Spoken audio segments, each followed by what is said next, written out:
نحمده ونصلي على رسوله الكريم اما بعد فاعوذ بالله من الشيطان الرجيم بسم الله الرحمن الرحيم قال الله تبارك وتعالى في كلامه المجيد والفرقان الحميد سيقول السفهاء من الناس ما ولاهم عن قبلتهم التي كانوا عليها قل لله المشرق والمغرب يهدي من يشاء إلى صراط مستقيم صدق اللہ العلی العظیم۔ میرے واجب الاحترام خواتین و حضرات، ارشاد باری تعالی سیقول السفہاء من الناس، ان قریب کہیں گے بے وقوف لوگوں میں سے، ما ولاہم کس چیز نے پھیر دیا ان مسلمانوں کو، عن قبلتہم التی کانوا علیہا ان کے قبلے سے، وہ جس کی طرف یہ منہ کر کے نماز پڑھتے تھے۔ ان آیات کا شان نزول یہ ہے کہ اللہ رب العالمین نے جب حضور علیہ السلام کو نبوت عطا کی، سیدنا جبرائیل علیہ السلام تشریف لائے، آپ نے وضو کا طریقہ سکھایا اور نماز پڑھنے کا طریقہ سکھایا۔ ابتداً 2 نمازیں فجر اور عصر نفل کی حیثیت سے آپ کو حکم دی گئی، اور آپ اسی انداز سے ان دونوں کو ادا کرتے رہے، یہاں تک کہ 11 سن نبوت میں، یعنی نبوت کے 11ویں سال میں اللہ تعالیٰ نے آپ کو معراج عطا فرمایا۔ جب آپ معراج پر تشریف لے گئے، اللہ تعالیٰ سے آپ کی ملاقات ہوئی، اللہ تعالیٰ نے آپ کو 5 نمازیں پڑھنے کا حکم دیا۔ آپ علیہ السلام واپس تشریف لائے، اسی انداز سے 5 نمازیں پڑھنا شروع کر دی۔ حضور علیہ السلام جب نماز کی ادائیگی کے لیے بیت اللہ میں تشریف لے جاتے تو آپ حجر اسود یعنی رکن یمانی کے ساتھ کھڑے ہوتے کہ آپ کے سامنے بیت اللہ بھی ہوتا اور بیت المقدس بھی، دونوں کے سامنے، یعنی آپ کی جہت، آپ کا قبلہ دونوں سامنے تھے۔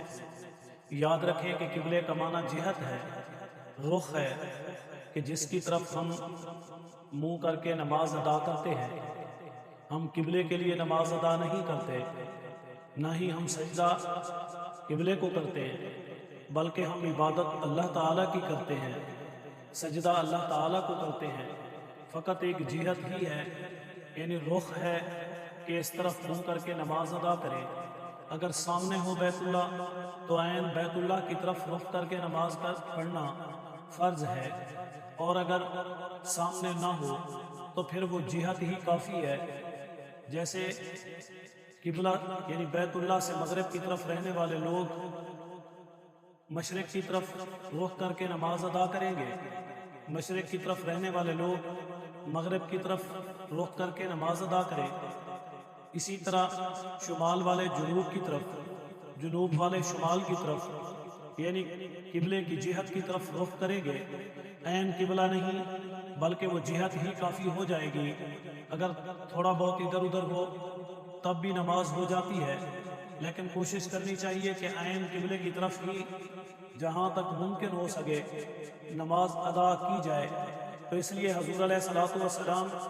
مکہ المکرمہ میں اسی انداز سے نماز ادا کرتے رہے۔ جب آپ ہجرت کر کے مدینہ المنورہ تشریف لے گئے، اللہ تعالیٰ نے آپ کو حکم دیا کہ اب آپ بیت المقدس کی طرف رخ کر کے نماز ادا کریں، تو آپ نے 17 ماہ بیت المقدس کی طرف رخ کر کے نماز ادا کی۔ 17 ماہ کے بعد اللہ تعالیٰ نے آپ کو عین ظہر کی نماز ادا کرتے ہوئے، جبکہ آپ 2 رکعت نماز ادا کر چکے تھے قبیلہ بنو سلمہ کی مسجد کے اندر، باقی 2 رکعتیں آپ نے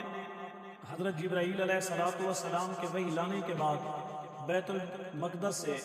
بیت اللہ کی طرف رخ کر کے نماز ادا کی، یعنی 2 رکعتیں بیت المقدس کی طرف رخ تھا، پھر 2 رکعتیں بیت اللہ کی طرف رخ کر کے نماز ادا کی۔ جب اللہ کا حکم آ گیا، جیسے ہی آپ نے رخ چینج کیا، بیت المقدس سے بیت اللہ کی طرف کیا تو صحابہ کرام نے بھی اسی انداز سے بیت المقدس سے بیت اللہ کی طرف رخ کر کے نماز ادا کرنے لگے۔ اب اس کے لیے اللہ تعالیٰ کا یہ حکم تھا تو اللہ کے حکم کو بجا لاتے ہوئے آپ نے من و انس پر عمل کیا، لیکن یہودیوں نے اس پر اعتراض کیا کہ یہ کیسی بات ہوئی کہ آپ پہلے اس طرف رخ کر کے نماز ادا کر رہے تھے، اب آپ نے اپنا چہرہ ہی بدل لیا، اب آپ نے اپنا قبلہ ہی بدل لیا، اپنا رخ ہی دوسری طرف کر لیا۔ اب اس کے لیے بہت ساری حکمتیں تھیں۔ ایک تو یہ بات تھی کہ حضور علیہ السلام کے تشریف لانے سے پہلے پہلی کتابوں کے اندر آپ کی نشانیوں میں سے ایک نشانی ذوالقبلتین یعنی دو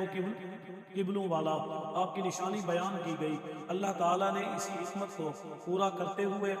آپ کو دو قبلوں کی طرف نماز ادا کرنے کا حکم دیا، یعنی کچھ عرصہ وہاں اور کچھ عرصہ اس طرف۔ لیکن اس کے بعد دوسری حکمت کہ اللہ تعالیٰ نے اس وقت یہودیوں کے لیے آپ کو یہ